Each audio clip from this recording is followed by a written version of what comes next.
Does the future shape the present? A rational look at an unpopular idea. Most people grow up hearing one idea, repeated over and over again. What you do today shapes your future.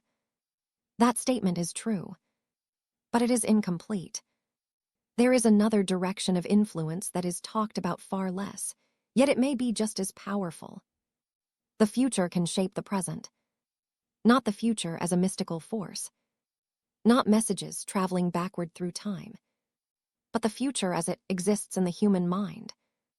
This video explores that idea without mysticism, without motivation talk, and without judgment. What does "the future changes the present" actually mean?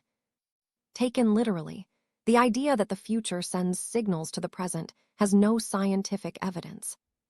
Physics does not support information traveling backward in time in human decision-making. But when this idea is understood psychologically and cognitively, it becomes very real. The key distinction is this: the future does not act on us. Our image of the future does. The brain does not wait for the future to arrive. It simulates it, predicts it, and adjusts behavior accordingly. The real mechanism behind the idea. When a person defines a future that feels clear, stable, non-negotiable, something important happens in the present. Decision-making changes. Choices are no longer based on what feels good right now. They become what aligns with that future. Deviation becomes costly because deviation threatens identity. The present stops being reactive and becomes regulated. In simple terms, the future becomes the framework. The present becomes execution. Who has talked about the future shaping the present? This idea is not new, and it is not fringe. 1. Viktor Frankl, meaning as a future anchor. Viktor Frankl, a psychiatrist and Holocaust survivor, observed something critical in concentration camps.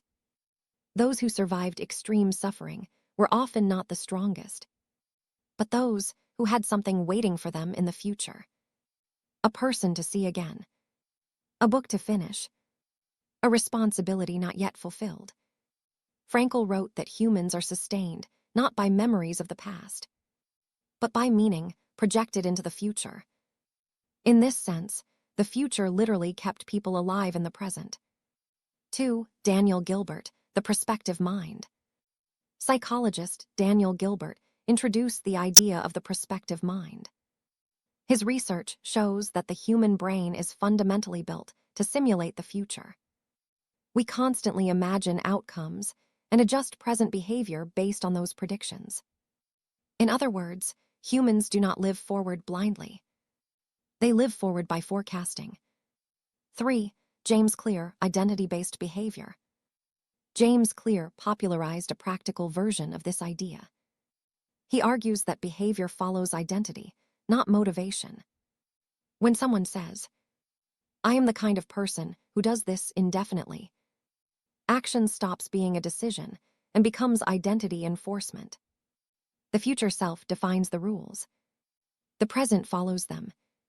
4. Friedrich Nietzsche, the power of why. Nietzsche famously wrote, "He who has a why to live can bear almost anyhow." That why does not live in the present moment. It lives in the future. Purpose reorganizes suffering, discipline, and effort in the present. 5. Cybernetics and control theory. Even engineering supports this idea. In control systems, behavior is regulated by a future reference point. Errors in the present are corrected based on a defined goal. The system does not react randomly. It self-corrects toward the future state. No mysticism, just feedback loops. Where this idea goes wrong. This concept becomes dangerous when misunderstood. It fails when people believe. Thinking about the future replaces action. The present does not matter. Suffering today should be ignored. Mental signals are enough. This leads to detachment, burnout, and self-deception. The future is not supposed to replace reality. It is supposed to guide behavior inside reality. The future is a compass, not transportation. A more accurate way to say it. Instead of saying, the future changes the present, a more precise statement would be, when a future becomes non-negotiable, the present reorganizes itself around it. Final thought. Yes, the present shapes the future, but the reverse is also true. Not magically, not spiritually, not automatically, but cognitively, structurally, and behaviorally. The future you commit to determines the rules the present must obey.